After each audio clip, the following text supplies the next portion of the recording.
y más complejo es el Estado, pero COVID y guerra, ¿no? O sea, nosotros tenemos... Pero la guerra comenzó recién y la economía informal la tenemos ya hace rato, Claro. a niveles crecientes permanentemente. Y bueno, nosotros somos una provincia de frontera, tenemos siendo frontera casi 200 años. En todo el mundo los lugares de frontera tienen mucha informalidad, en todo el mundo, ¿no? Eso no es un problema de Jujuy, sobre todo del Ecuador al sur, donde las fronteras son como más improlijas, digamos, ¿no? Del Ecuador para el norte hay menos informalidad, pero igual hay. No es normal que una provincia de frontera del sur del Ecuador tenga mucha informalidad por los contrabandos hormigas, por aprovechar los tipos de cambio. A veces se va para allá, a veces se viene para acá, ¿no? Alguna vez yo le decía a un señor, un quiaqueño, le decía, conseguime 2 cubiertas para el auto, del otro lado, obviamente, ¿no? Una cubierta en la Quiaca, puesta en la Quiaca, me costaba 14.000 pesos. Esa misma cubierta en cualquier comercio de acá cuesta 35.000. Ahí hay dos o sea, me empujan, ventajas. pero Sí. me empujan ahí. Sí, digamos, la mala economía, o sea, cuando la economía decrece, crece la informalidad, ¿no? Cuando la economía crece, decrece la informalidad. Ahí hay una relación donde cuando mejor está la economía, más se reduce la informalidad. Peor está la economía, se aumenta la informalidad. Nosotros tenemos esta cultura informal de frontera, que la estás describiendo bien. Tenemos, desde el 2014, este país empieza a decrecer hasta hoy. O sea, internamente venimos con inflación y que se va achicando la riqueza y el empleo desde hace 8 años. Y no, a mí me parece que un rato antes también venimos, ¿no? Yo No, creo que venimos por lo menos de 10 años de caída permanente en la Argentina, a veces con un porcentaje más alto, otro más bajo, pero si vemos, por ejemplo, cómo evolucionó el dólar, y tenemos fácil 10 años de... Sí, no hablo del dólar, sino de la capacidad de producir riqueza de la Argentina, ¿no? Es cuánta riqueza produce el país. Nosotros tuvimos un periodo de crecimiento importante con el boom sojero, digamos, desde el 2002-2003 hasta el 2012-2013. Ahí cae el precio de la soja, empieza a decaer, y eso hace que, bueno, nos ingrese menos plata al Estado, pero nos mantenemos gastando, digamos, ¿no? O sea, se nos achica uno de los principales ingresos. Y eso empieza a decaer 12-13, del 2002 al 2003 este país crece, ¿no? En la capacidad de producir riqueza. Y empieza a caer en el 13-14, cae mucho en el 15-19, y en estos 2 últimos años, y como decís, vos ya venías cuesta abajo por razones internas, que eran problemas internos argentinos. Sobre eso nos cae la pandemia, que decrece todo el mundo, y sobre eso la guerra entre Rusia y Ucrania, que por ejemplo el trigo pasó de $120 o $200 a casi 400 en 15 días. Por eso ha subido el pan, ha subido el trigo, ha subido el girasol, ha subido el maíz, ha subido el petróleo, porque Ucrania es el primer exportador mundial de girasol, Rusia es el primer exportador de trigo, el segundo es India. India acaba de cerrar la exportación de su trigo, decidió no vender afuera, con el enojo de las empresas, bueno, con todos estos conflictos. El primer exportador mundial de trigo y el segundo exportador mundial del trigo, que son Rusia e India, decidieron, primero se come trigo adentro barato y después si sobra se exporta. Entonces, ¿qué ha pasado en el mundo? Los 2 grandes exportadores ya no venden trigo, el trigo se ha ido a las nubes. Entonces ahora nosotros tenemos, además de los 6 malos años de economía, el COVID y sobre eso Ucrania y Rusia, que nos produce el aumento en los precios, ¿no? Y la reducción de la economía, digamos. Veníamos mal internamente y se nos vienen 2 catástrofes, ¿no? Históricas, como el COVID y la guerra esta, ¿no? Claro. Y a eso, bueno, los números del país son cada vez más preocupantes. El riesgo país también ha tenido en las últimas horas la novedad de su crecimiento ya confirmado, y entendemos que además no hay mucho margen para la Argentina para seguir negociando, ¿no? Por lo que hablan los economistas, hay muy pocas posibilidades, no maneja mucha cantidad de dólares el país, hay un desabastecimiento además de combustible que está afectando a algunas economías regionales, como la nuestra, en nuestro sector, y hay una situación de coyuntura que por lo menos no está dando señales el gobierno actual de una pronta solución. Y esto rebota en estas realidades micro en distintas ciudades. Mucha gente que con trabajo estable sale a vender desde lo informal. Sí, a ver, has mezclado muchas cosas, nos has Sí. hecho una ensalada. Pero que entiendo que en definitiva son variables nacionales, internacionales y Sí, locales pero que... no todas son interdependientes, Ajá. algunas no tienen una que ver con la otra. El riesgo país te mide el riesgo que tiene el país en el sistema financiero, es para los que quieran poner plata acá, y lo hace una empresa privada que es la Standard & Poor's, que dice, este país es riesgoso, te da una rentabilidad del 20%, pero podés perder todo. Entonces ese riesgo país hace que te disminuya el atractivo de inversión. Con lo cual, por allí disminuye la posibilidad de que se abran más puestos de trabajo, por ejemplo. No, se Ajá. disminuye la posibilidad de inversión financiera de la plata que viene de Manhattan, de Estados Unidos y Europa. Uh-huh. Los BRICS, Rusia, India, China, Sudáfrica, no usan ese indicador para invertir. De hecho, fíjate, acá en China en Jujuy invierte mucho, sin importarle el riesgo país. Es una unidad de medida de norteamericana, la empresa que la hace se llama Standard & Poor's, digamos. O sea, eso es para las inversiones que vienen de Estados Unidos y Europa. Las que vienen del Asia vienen por otro lado. Ah, bien. Es ¿No? bueno el dato. No Sí. lo tenía yo. Sí, es una unidad, es una empresa privada la que lo hace, ¿no? En realidad hay más de una, pero la que más se usa es de esa empresa, ¿no? Eso va por un lado, ¿no? Esto que decía. Y bueno, y la inflación sin crecimiento de esta inflación que tiene Argentina hace 6, 7, 8 años, también la tiene el mundo. O sea, lo que estás diciendo es un problema mundial. En cuanto a lo que hace el país, hay algunos indicadores muy interesantes, pero peligrosos. O sea, estamos ante un crecimiento selectivo. O sea, acá hay sectores que están ganando mucho y van a ganar cada vez más, que son básicamente los exportadores de trigo, soja, maíz, ¿no? Son de los grandes productores, porque eso es lo que más vale. Entonces lo que va a pasar de ahora en adelante, creo yo, que esos sectores exportadores, de los cuales, mira, más de la mitad de lo que se exporta en este país los exportan multinacionales. La exporta una multinacional china, del Estado chino, inglesa y norteamericana, ¿no? Entonces esos sectores que exportan se están haciendo multimillonarios. La soja está en un récord histórico hace más de 10 años. Como te digo, el trigo pasó de 100 y pico, de 200 a 450, por el conflicto ese, ¿no? Entonces, claro, esos sectores están reactivando, está entrando muchos dólares, la industria se ha reactivado en términos objetivos. Claro, ahora, el rebote es cuando, a ver, lo voy a explicar como un auto, digamos, vos tenés un auto que puede andar a 120 que se te rompió, y anda a 60, pero cuando lo arreglas puede volver a andar a 120, ¿no? El rebote es que la economía ocupe el lugar que tenía antes de que caiga. Entonces hay veces que hacen trampa los economistas y dicen, creció la economía. No es que creció, está volviendo a andar al ritmo que andaba, ¿no? Uh-huh. Entonces hay crecimiento por recuperar su ritmo normal. Pero hay otros crecimientos que se deben fundamentalmente a la falta de comida en el mundo. Ayer Naciones Unidas Banco Mundial sacó un documento de que se vienen las hambrunas tal vez más importantes de los últimos 70 años. Por el aumento del precio de la comida, por el conflicto ruso-Ucrania, ¿no? Ucrania es la mejor tierra del mundo, hay 3 tierras espectaculares en el mundo, la Pampa, el centro-sudoeste de Estados Unidos y Ucrania. O sea, no es cualquier lado donde hay la guerra, del punto de vista alimentario. O sea, son los mayores productores de aceite de girasol del mundo, son los primeros exportadores. Entonces, claro, no es la guerra como fue, ponele, en Afganistán o Irak, que el problema era el petróleo. Acá el problema es la comida, y además a eso se le aumenta que Rusia es uno de los principales proveedores de petróleo y gas a Europa, que no les está vendiendo, entonces están demandando más petróleo y gas de otros países. Entonces se ha disminuido la oferta de petróleo y gas, y la demanda se ha mantenido, se ha aumentado con el crecimiento leve que ha tenido China. Entonces se ha disparado en el mundo el petróleo, el maíz, el trigo, la soja, ¿no? Eso se han ido a las nubes, ¿no?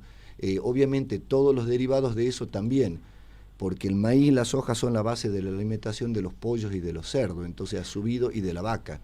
Atrás ha subido la carne del aumento de estos productos básicos, ¿no? Entonces, como te decía, veníamos mal, el COVID nos pegó otro golpe, y esto nos pega otro golpe, pero el COVID bajó toda la economía, salvo la Internet, o sea, los grandes ganadores del COVID, claro. Que, bueno, el grupo GAFAM, Google, Apple, Facebook, Microsoft y Amazon. Ahora, usted digamos. hacía referencia a la mala economía, y en su relato, usted mencionó la Pampa Argentina, ¿verdad? Hablando de las mejores tierras para sembrar y haciendo referencia al hambre particularmente en el mundo. ¿Argentina podría estar posicionada de otra manera frente a esta coyuntura internacional? Yo creo que estamos muy bien posicionados, no sé si es por nuestra intención, sino que justo se dio la guerra en países productores de alimentos. O sea, hemos quedado en un buen lugar, digamos, por una catástrofe, no por una estrategia argentina, digamos. Claro. De hecho, fíjate, Argentina en la guerra del 17, en la guerra del 45, nos fue muy bien. Porque claro, cuando hay guerra, los hombres están matándonos entre nosotros, no estamos produciendo, y en este caso se está produciendo en un país que produce mucha comida, ¿no? Entonces, las guerras para Argentina, es feo lo que estoy diciendo, han sido de alguna manera un viento de cola, digamos, porque han subido el precio de los alimentos, ¿no? Si bien esta no está considerada como una guerra mundial en el sentido de que no sea el conflicto bélico es localizado, el impacto en la economía de ese conflicto bélico es igual que una guerra. Porque es una guerra global. Exacto. No es una guerra mundial, es una guerra global. Localizada. Ahora, yo acá soy muy escéptico. Yo creo que si bien es cierto, podemos decir que estamos en bajada, tenemos viento de cola, todos los planetas se alinearon con la Argentina, con la Pampa, con todo lo que tenemos para hacer, pero tenemos un serio problema. Nuestros políticos, ¿no? Que me parece que jamás logran entender lo que está pasando en el mundo. A ver, le decía el tema de la cubierta. ¿Y qué quiere que le diga, Raúl? Yo no estoy dispuesto a comprar una cubierta de la cual el 60% son impuestos. No estoy dispuesto a hacerlo. La campera que usted tiene, el 50% son impuestos. Entonces, tenemos una dirigencia política que nos está, a nosotros, los ciudadanos comunes, asalariados, nos están masacrando impuestos.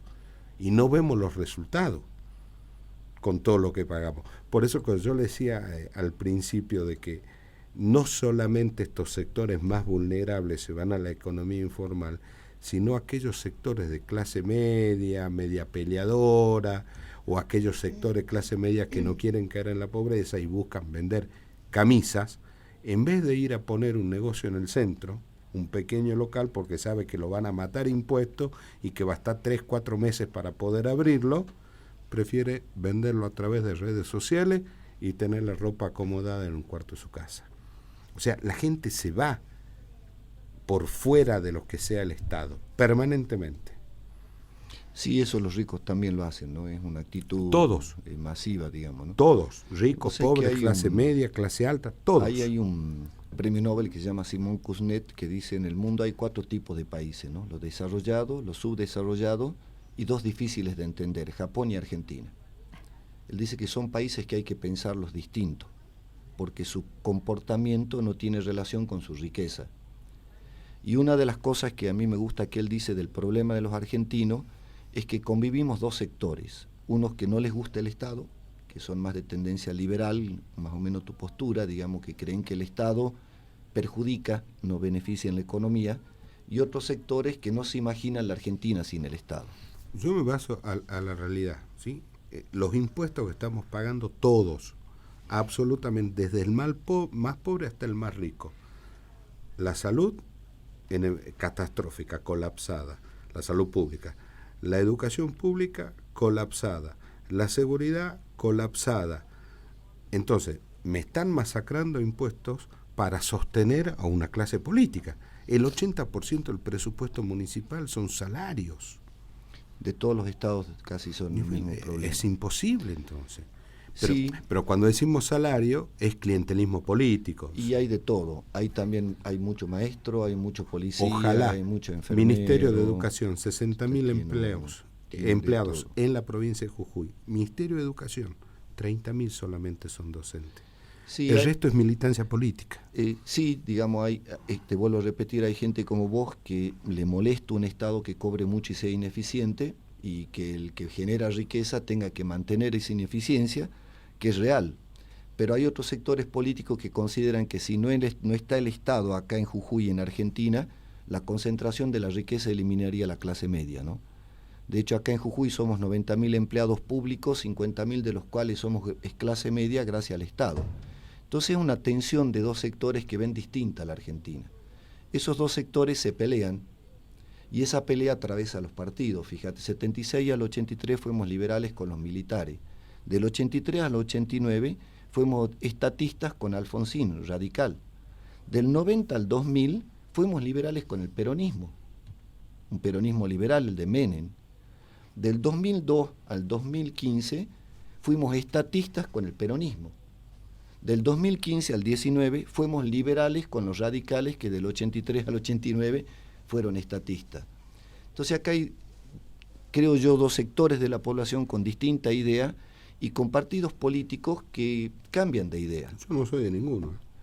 No, vos tenés la idea, no sos de partido, digamos. Hay gente que tiene la idea de que con un Estado chico vamos a estar mejor, con la crítica de que el que produce riqueza paga mucho impuesto, y lo que el problema pago... es que todos pagamos impuestos. Yo le digo, la campera que tiene usted tiene un mínimo de 50% de impuestos. El litro de gasoil, que hoy no hay, también tiene, creo que 54, 55% de impuestos. Sí, eso es en todo el mundo así. De hecho, mira, los mejores... Pero al resto del mundo le va un poco mejor que a nosotros, ¿no? Depende, del Ecuador para abajo no. Si nos comparamos con del Ecuador para arriba, del Ecuador para abajo somos uno de los mejores países. Tenemos educación pública, la UBA ha salido la mejor universidad gratuita del mundo de habla hispana. 11% de los chicos en la provincia de Jujuy, solamente el 11% terminan su escolaridad en tiempo y forma, con saberes mínimos. No estoy, digamos, defendiendo el Estado provincial. Yo no estoy hablando del Estado provincial, yo estoy hablando que todo lo que pagamos de impuestos no se ve en los resultados. La educación pública colapsada, recién hablábamos con enfermeras, totalmente. Salarios debajo de la línea de pobreza. Bueno, es un problema de todo, del Ecuador hacia el sur. El sistema de ingreso al Estado no es por mérito, es por militancia política y por ventajas de otro tipo. Entonces terminamos teniendo un Estado que no ha elegido a la gente por mérito. Entonces obviamente vamos con un Estado grande, pero no eficiente. ¿No? Tenemos un Estado hiperdimensionado. Yo creo que esa es una contradicción de ambos partidos que son pro Estado, digamos. Ahora el gobernador se expresó pro Estado, digamos, ¿no? Antes no era tan Estado en el periodo anterior. Entonces, claro, ¿qué dicen? Queremos un Estado presente, pero no un Estado eficiente y un Estado honesto. Eso es lo que aprendieron los europeos después de la Segunda Guerra Mundial. Sin Estado, el rico más rico, el pobre más pobre, conflictos sociales. Con Estado presente, pero ineficiente y corrupto, se enojan los empresarios, se enoja la sociedad. Europa entendió que si van a tener un Estado presente, el mismo tiene que ser capaz. O sea, para ingresar al Estado hay que ingresar de acuerdo a la necesidad de la población y a la capacidad de la persona. Entonces, como el sistema de ingreso al Estado no es de acuerdo a la capacidad o a la necesidad, tenemos un Estado presente, pero poco eficiente y medio falto de ética, digamos, por la forma de financiamiento de los sistemas políticos. Entonces hoy el mundo enfrenta esa contradicción. Del COVID nos salvaron los Estados, de las guerras las están haciendo los Estados y nos están salvando los Estados. En los países que tenemos Estados grandes, pero con esta característica que vos describís, y sentimos eso, mucha gente trabajando y poca eficiencia y transparencia en la prestación del servicio público. Raúl, ¿la gente tiene razón en irse a la informalidad o es una necesidad? Yo creo que acá tenemos dos cosas mezcladas. Hay una cultura de informalidad, no nos gusta el Estado. Somos raros los jujeños.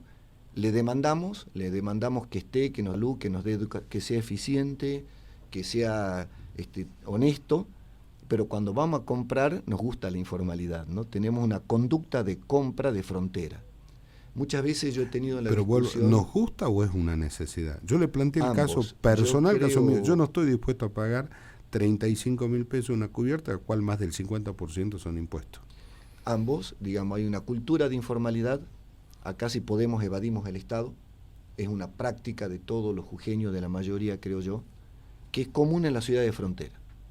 Y a la vez, ¿no?, de que hay esa práctica cultural, en contexto de inflación sin crecimiento, obviamente uno quiere pagar lo menos que pueda. Entonces pide compra sin factura. Es muy normal ya que vos vas a comprar y te dicen con factura, sin factura y te reducen el impuesto. Eso es ilegal. Y es normal también, claro, cuando nosotros exportamos cosas, como por ejemplo las gomas argentinas o la zapatilla nuestra, cuando le exportamos sin impuesto. Quiere decir que en Villazón la misma zapatilla hecha en Córdoba vale sin impuesto. Vale mucho menos de lo que pagamos acá. Entonces cuando la volvemos a contrabandear para dentro de Argentina, la pagamos al producto argentino más barato que acá en los comercios legales, porque no tiene esa carga impositiva. Ahora, todas estas personas, y ahora hablo de los sectores más vulnerables, ¿no?, aquellos que están más desprotegidos, ¿qué hacemos para que estas personas puedan tener esta economía de subsistencia? ¿Qué debe hacer el Estado en este caso? Bueno, yo no... Hablo de feriante, mantero, Sí. el señor que vende pochoclo cuando pasa caminando. Yo creo que los subsidios son malos, pero hasta ahora no hay una propuesta mejor para sacar de la pobreza. ¿Viste? Cuando vos decís, este remedio te cura, pero tiene muchísimas contraindicaciones, pero es el único que te cura. Hasta ahora el sistema de subsidios que quita cultura de trabajo, produce injusticia porque el que trabaja mantiene al que no, pero no hay otro mejor para que la gente siga comiendo, ¿no? El que tal vez sea mejor es decir, que la gente se le dé estímulo no para comer, sino para trabajar, sistemas de crédito, apoyo a proyectos, ¿no? O sea que yo tenía mucha confusión con esto del subsidio, si es bueno y es malo. A mí la confusión me la quitó un dirigente indígena de la zona Abá-Guaraní. Eran en los 90, fines de los 90, y era el debate si recibían el programa Trabajar o no. ¿Te acuerdas? Sí, por supuesto. Que fue el inicio de todos estos planes con nombres de empleo, pero eran para no trabajar. ¿Te acordás del trabajar? Sí, los planes de descansar. Que le decíamos descansar. Entonces todos los grupos étnicos de ahí decían, ¿recibimos o no? Entonces, claro, venían la gente de más trabajo, más digna, y decían, no, porque a mí no me gusta que me regalen. Y las madres le decían, bueno, ¿hay plata para el fideo mañana? No. Y entonces, muy digno, pero no hay comida. Y era un debate entre la mujer que decía, es verdad que es indigno, pero tengo que comprar la remera, tengo que comprar los lápices, tengo que comprar comida, y los jóvenes y los adultos que decían que eso, que no eran mendigos para pedir regalos y que era indigno y que le iba a hacer vago. Entonces estaban en ese debate de la necesidad contra la dignidad, hasta que se paró un dirigente indígena y dijo, mire, el regalo del Estado es bueno para la panza, pero puede ser malo para el corazón y malo para el cerebro. Si es bueno para la panza, pero es malo para el corazón, o sea que cuando te lo dan te tratan como un mendigo, y cuando te la dan no te piden un proyecto, te hace bien en la panza, te hace mal en el corazón, te hace mal en la cabeza, ¿no? Si el subsidio te va a la panza, pero el Estado te trata dignamente, no como un puntero político que alguien te hace el favor de darte algo, y a la vez te piden un proyecto, el subsidio va a la panza, al corazón y al cerebro. Los nórdicos son los países que más subsidian a sus empresas y a sus personas, y son hipercompetitivos, porque el sistema de subsidio que da el Estado tiene esa combinación. Te doy a la panza, pero te trato con dignidad y te lo reconozco como derecho y te pido un proyecto. ¿Qué vas a hacer con esta plata? Claro, acá hay una contradicción en el sistema de partido. Si el Estado subsidia para que sean independientes, tal vez eso sea perder un votante. Entonces uno a veces duda que diga, bueno, acá el Estado subsidia para que salgan de pobres o para mantener la pobreza porque eso genera un voto cautivo, ¿no? El vasallaje, ¿no? Y el voto cautivo a través de mantenerte. Entonces yo sí estoy de acuerdo con los subsidios. Los países que más clase media tienen en el mundo tienen el sistema de subsidio más grande, como Noruega, Suecia, Dinamarca, Finlandia, Suiza, todos los 9 grandes de Europa del Norte, pagan hasta 62% de impuestos, pero cuando el Estado actúa de esa manera, tratando con dignidad, no como un mendigo, no como un puntero, no como un pedigüeño, pidiendo un proyecto. O sea, ¿qué vas a hacer con tu vida? No te voy a mantener toda la vida, vas a estudiar, vas a trabajar, vas a emprender algo, y resolviendo el problema del estómago. Acá resolvemos la panza, pero hay indignidad en la manera que se lo da, no se lo gana por derecho ciudadano, sino por hacer marcha, ser parte de un partido, y no te piden un proyecto. Mi sospecha, no estoy seguro, es que eso tiene que ver con la forma en que se hace política en estos países, digamos, ¿no? Que el voto no es al más calificado, sino al que más te ha dado algo del Estado, ¿no?